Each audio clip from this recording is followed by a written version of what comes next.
que quereis que eu faça? Saulo era muito resoluto quando perseguidor dos cristãos. Com a mesma resolução, ele se entrega a Jesus. Ele não pergunta, será que eu vou dar conta? Ele simplesmente pergunta a Jesus, que quereis que eu faça? Qualquer coisa que Jesus dissesse a ele, ele faria.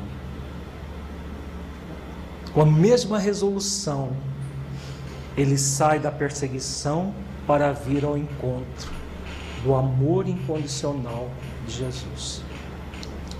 O Afro pergunta, essa é a condição de docilidade que os médiuns são convidados a desenvolver para se tornarem realmente médiuns com Jesus? Exatamente. Nós vamos ver que essa docilidade Saulo, Paulo desenvolveu. Judas, Joana d'Arc desenvolveu. Ivone Pereira, a mesma coisa. Todos os grandes vultos da humanidade, anônimos, os anônimos, aqueles que se destacaram de alguma maneira, todos eles se tornaram extremamente dóceis às orientações de Jesus. Todos aqueles de nós que queremos realmente servir numa mediunidade dignificada com Jesus, somos convidados a desenvolver a mesma docilidade. Obediência, docilidade. Porque Jesus é o grande modelo, é o grande guia. Tudo aquilo que Ele determinar para nós, seja diretamente, como é o caso de Saulo de Tarso, seja indiretamente pelos mentores espirituais que trabalham em conjunto com Ele, os espíritos superiores da Terra, que trabalham com Jesus para que se implante o reino de Deus na Terra. Tudo que nós pudermos fazer obedientemente, com certeza nós estaremos fazendo para nosso próprio bem, para o nosso próprio aprimoramento. Das pessoas da contemporaneidade que mais se entregaram a essa obediência foi Ivone Pereira. Nós vamos ver vários detalhes da vida dela, que ela se entrega profundamente, não a Jesus diretamente, mas aos espíritos superiores que trabalham em nome de Jesus na Terra. Bittencourt Sampaio, Bezerra de Menezes e Charles, o guia espiritual dela principalmente. Aquela alma resoluta, mesmo no transe de uma capitulação incondicional, humilhada e ferida, em seus princípios estimáveis, dava mostras de sua nobreza e lealdade. Encontrando a revelação maior, em face do amor que Jesus lhe demonstrava solícito, Saulo de Tarso não escolhe tarefas para servi-lo. Na renovação de seus esforços de homem, entregando-se-lhe de alma e corpo, como se fora ínfimo servo, interroga com humildade o que desejava o mestre da sua cooperação.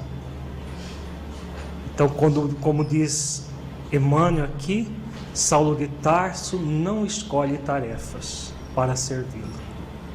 Na renovação de seus esforços de homem, entrega-se-lhe totalmente, como se fora ínfimo servo.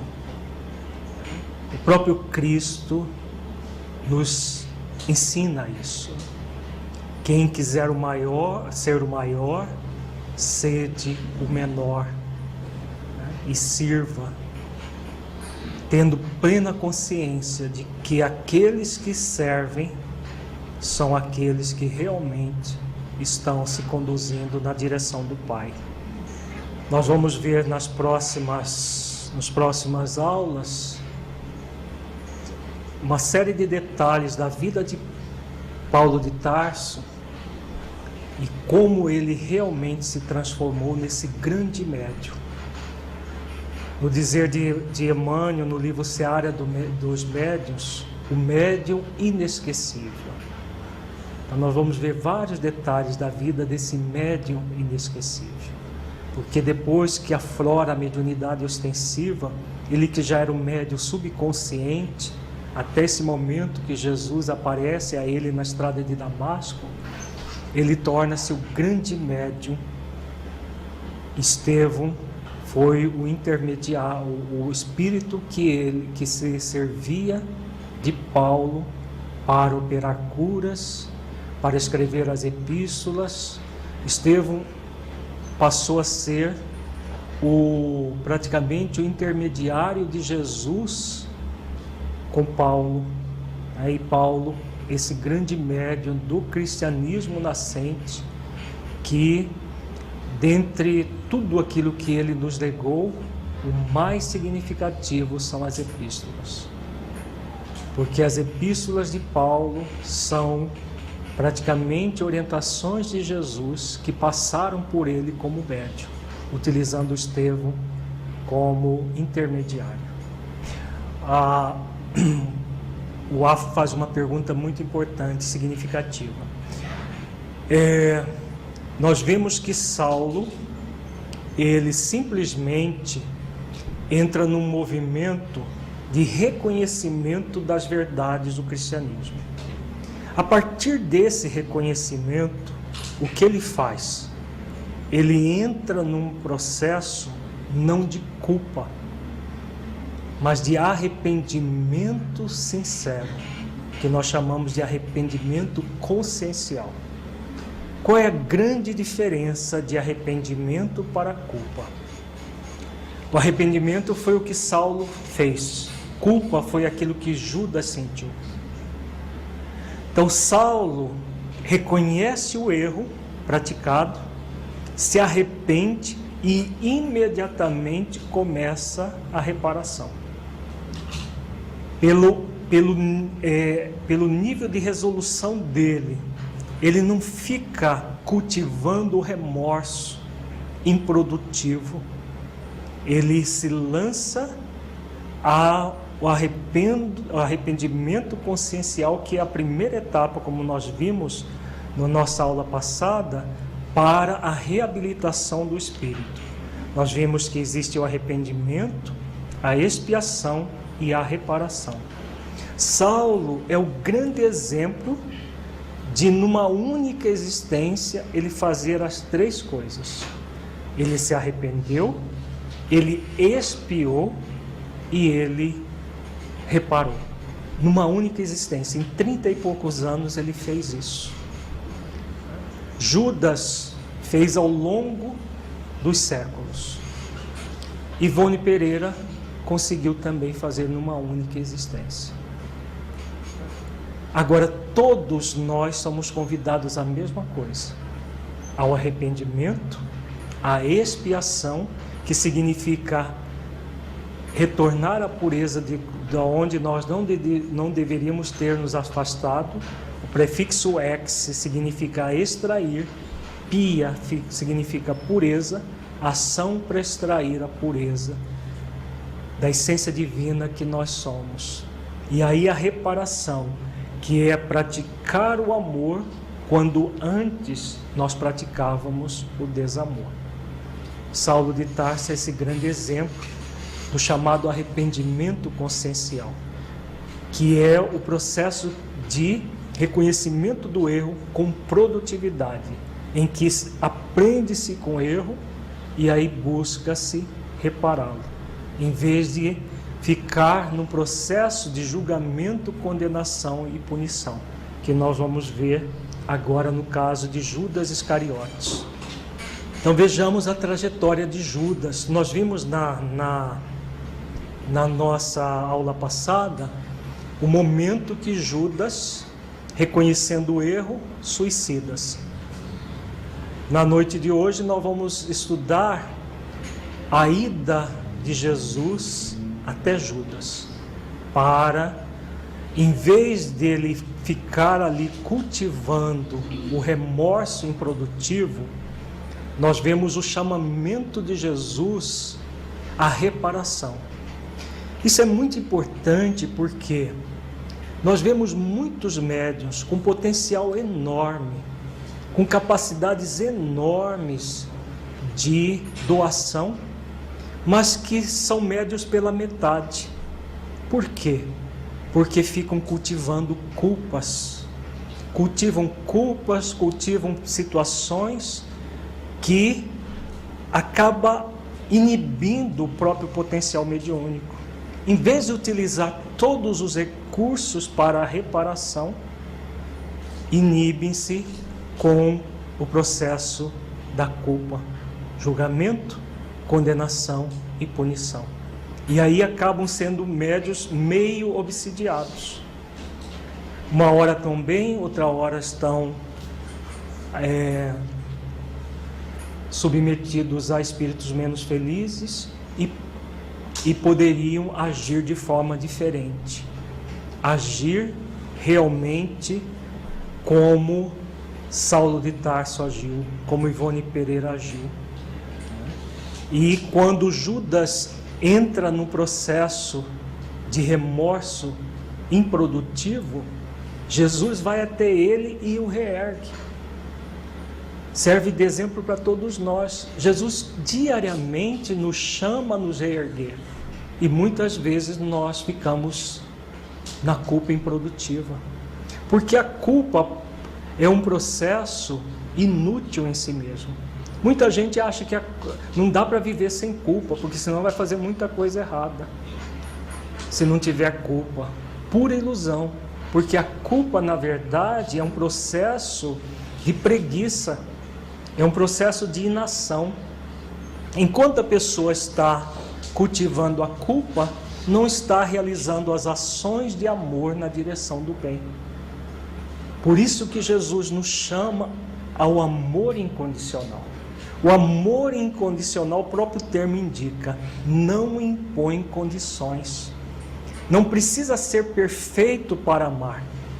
O que nós necessitamos é de esforço de aperfeiçoamento. Enquanto nós estamos na culpa, o que acontece? Nós não estamos fazendo esforços de aperfeiçoamento. Na hora que assumimos realmente o arrependimento sincero, esse arrependimento consciencial, expiamos e reparamos, aí sim nós estamos indo em busca da realidade maior da vida. É esse o convite de Jesus a todos nós. Romildo também faz uma pergunta importante aqui. Muitas vezes, quando nós vimos lá, Saulo não escolhe tarefa para servir Jesus. E aí ele faz a comparação. Muitos médios de hoje querem tarefas especiais, na verdade querem se promover pela própria mediunidade, promover através do trabalho que era para ser a serviço de Jesus, mas passa a ser a serviço do ego, do medianeiro, seja ostensivo ou não. Então, é aquela questão, nós temos a nossa possibilidade de escolha. O que nós queremos para a nossa vida? Podemos continuar nos servindo de Jesus, mas o convite é que nós sirvamos a Jesus, não de Jesus. Vejamos a trajetória de Judas Iscariotes. Nós vamos chamar uma convidada especial, que é a Maria Clara, nós temos uma poesia do livro Coração e Vida, de Maria Dolores, é o poema Amor e Perdão. A Madalena fora ao túmulo querido, entre pedras e extremo desconforto.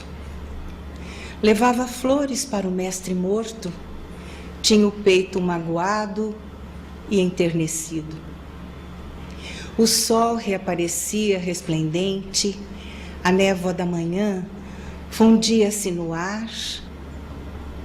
Na dourada invasão das flamas do nascente, Maria estava ali, unicamente, a fim de estar a sós, recolher-se e chorar. A desfazer-se em pranto, ela arguía: Por que, Senhor? Tanta saudade, tanta dor? Toda a felicidade que eu sentia jaz aqui sepultada. Transformou-se minha vida em sombra e nada no ermo deste pouso derradeiro. Nisso, ela viu alguém. Seria um jardineiro? Um zelador daquele campo santo? Mas, tomada de espanto, viu-se à frente do mestre Nazareno, o excelso benfeitor ressuscitado, a envolver-lhe de paz o coração cansado. E ela gritou: Senhor! E ele disse: Maria. Ela era a expressão da perfeita alegria, ele, o perfeito amor. Madalena ajoelhou-se e quis beijar-lhe os pés. Maria, por quem és? Explicou-se. Não me toques, porquanto não te esperava aqui nesse recanto. Eu ainda não fui ao Pai revestir-me de luz. Maria, surpreendida, indagou em seguida: Senhor, onde estiveste? Em que jardim celeste encontraste o descanso necessário, que vem de Deus nos dons da paz completa? Perdoa-me, Senhor, a pergunta indiscreta. Dói-me, porém, pensar na angústia do Calvário. Revolto-me, padeço, mas não venço a mágoa de lembrar-te o sacrifício imenso. Mas Jesus respondeu: Não, Maria, não fui ainda ao alto, nem me elevei sequer um palmo à luz do firmamento. Quem ama não consegue achar o céu de um salto. Ao invés de subir aos altos resplendores, desci, mas desci muito aos reinos inferiores. Despertando no túmulo, escutei os gritos da aflição de alguém que muito amei e que muito amo ainda. Embora visse além a luz sempre mais linda, sentia neste alguém um amado companheiro, em crise de tristeza e de loucura. Fui à sombra abismal para a grande procura, e ao reencontrá-lo, amargurado e louco, a ponto de não mais me conhecer, demorei-me a afagá-lo, e pouco a pouco consegui que ele, enfim, pudesse adormecer. Senhor, interrogou a Madalena, quem é o amigo que te fez descer antes de procurar a luz do Pai? Mas Jesus replicou em voz clara e serena: Maria, um amigo não esquece a dor do outro amigo que cai. Antes de me altear a celeste alegria, ao sol do mesmo amor a Deus em que te elevas, vali-me após a cruz das grandes horas mudas e desci para as trevas, a fim de aliviar a imensa dor de Judas. Esse é o exemplo do amor incondicional. O amor que não impõe condições, que reergue até aquele que foi o traidor e o chama para a renovação. Vejamos agora um outro texto, o livro Trigo de Deus, de Amélia Rodrigues, no capítulo 12, Arrependimento Tardio. Diz Amélia Rodrigues: antes de aparecer as mulheres que foram ao túmulo vazio, Jesus descera às regiões penosas do mundo inferior, ao qual se arrojara Judas invigilante. Debatendo-se na constrição psíquica do laço que o enforcara e sob a truanesca zombaria daqueles espíritos que o estimularam à tragédia, tornara-se o símbolo da suprema desdita. Aqui fica muito claro no texto de Amélia Rodrigues que Judas era o médium obsidiado. No próprio Evangelho tem uma referência de que espíritos inferiores assediavam Judas e o assediaram até chegar nesse nível da traição de Jesus e depois o estimulando ao suicídio e depois o obsidiando nas regiões das trevas. No aturdimento ímpar, sem poder ver o amigo divino, sentiu momentaneamente atenuarem-se-lhe as dores e a loucura. Eu vi-lhe a voz dúlcida nos refolhos do ser. Judas, sou eu. Confie e espera, ainda há tempo, nenhuma das minhas ovelhas se perderá. Perdoa-te o ultraje, a fim de que te possas libertar da culpa e recuperar-te.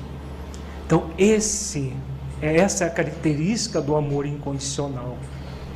Para aqueles que amam incondicionalmente, não há espaço para a culpa, há espaço para a recuperação, a reabilitação. Se Judas cometeu talvez um dos maiores crimes que a humanidade já assistiu, se não for o maior de todos, porque Jesus, o puro por excelência, aquele que realmente não devia nada, e Judas foi o instrumento para o seu martírio, foi um crime muito grande. Se para um crime desse tipo há perdão, e o próprio Cristo vem reerguer Judas para que ele se perdoasse, porque ele, Jesus, não o havia condenado, se para Judas há perdão para todos nós. Perdão da nossa própria consciência, para que nós nos reabilitemos perante a nossa consciência. A mediunidade é um grande instrumento de reabilitação das nossas consciências. O arrependimento é o início do processo do perdão. O perdão completo é arrependimento, expiação e reparação. Tá? É o que nós estudamos na aula anterior, naquele trecho do livro Céu e Inferno. Não basta arrepender-se, porque se ficar só no arrependimento, não é perdão. Arrependimento é o primeiro passo, porque abre a esperança para a reabilitação. Agora, o perdão é a reparação completa dos atos. Se antes eu agir com desamor, sou convidado a agir com amor. Nós vamos ver que Judas resgata totalmente os débitos perante a própria consciência na vida que ele teve como Joana d'Arc, em que tudo aquilo que Jesus passou, ele passa também. Tá? E ali ele se quita perante a própria consciência, porque na verdade, quando nós agimos no mal, nós não estamos fazendo mal aos outros, nós estamos fazendo mal a nós mesmos. Então, de fato, Judas não fez o mal a Jesus, fez o mal a ele mesmo. E aí ele é convidado à reparação, não à culpa improdutiva. Ele entrou no remorso da culpa improdutiva e se suicidou e foi para as trevas, conduzido pelos espíritos que o assediaram nesse crime. Agora Jesus vem e o convida à renovação. Vejamos a fala de Jesus aqui. Acende a candeia da esperança e a sombra cederá. Recorda o amor de modo que a paz se te aninhe no coração. Nunca te deixarei, nem te condenarei. Hoje começa a época nova e amanhã é o dia da vitória. Repousa um pouco, pois os milênios te aguardam e eu também estarei esperando por ti. belíssimo, né, esse texto, porque aquele que cometeu o crime não se perdoa, a vítima do crime perdoa incondicionalmente. Nunca te deixarei, nem te condenarei. Ele necessitava se perdoar. Então Jesus o chama. Após isso ele adormece, como diz Maria Dolores no outro poema, e é socorrido para iniciar o seu processo expiatório e depois a reparação. E aí Amélia Rodrigues conclui: suavizado o sofrimento pelo reconforto da presença, Judas adormeceu por um pouco, adquirindo forças para as futuras expiações redentoras. Então é ali ele convidado ao arrependimento sincero, esse arrependimento consciencial para expiar e reparar. Do livro Crônicas de Além-Túmulo, de Humberto de Campos, tem um capítulo Judas Iscariotes. Vejamos o texto. Silêncio augusto cai sobre a cidade santa. A antiga capital da Judéia parece dormir o seu sono de muitos séculos. Além, descansa Getsemane, onde o Divino Mestre chorou numa longa noite de agonia. Acolá está o Gólgota, sagrado, e em cada coisa silenciosa há um traço da paixão que as épocas guardarão para sempre. Foi assim, numa destas noites, que vi Jerusalém vivendo a sua eternidade de maldições. Os espíritos podem vibrar em contato direto com a história. Nas margens caladas do Jordão, não longe, talvez, do lugar sagrado onde o precursor batizou Jesus Cristo, divisei um homem sentado sobre uma pedra. De sua expressão fisionômica irradiava-se uma simpatia cativante. Sabe quem é este? Murmurou alguém aos meus ouvidos. Este é Judas. Judas? Sim, os espíritos apreciam às vezes, não obstante o progresso que já alcançaram, volver atrás, visitando os sítios onde se engrandeceram ou prevaricaram, sentindo-se momentaneamente transportados aos tempos idos. Então mergulha o pensamento no passado, regressando ao presente, dispostos ao heroísmo necessário do futuro. Judas costuma vir à terra nos dias em que se comemora a paixão de Nosso Senhor, meditando nos seus atos de antanho. Aquela figura de homem magnetizava-me. Eu não estou ainda livre da curiosidade do repórter, mas entre as minhas maldades de pecador e a perfeição de Judas existia um abismo.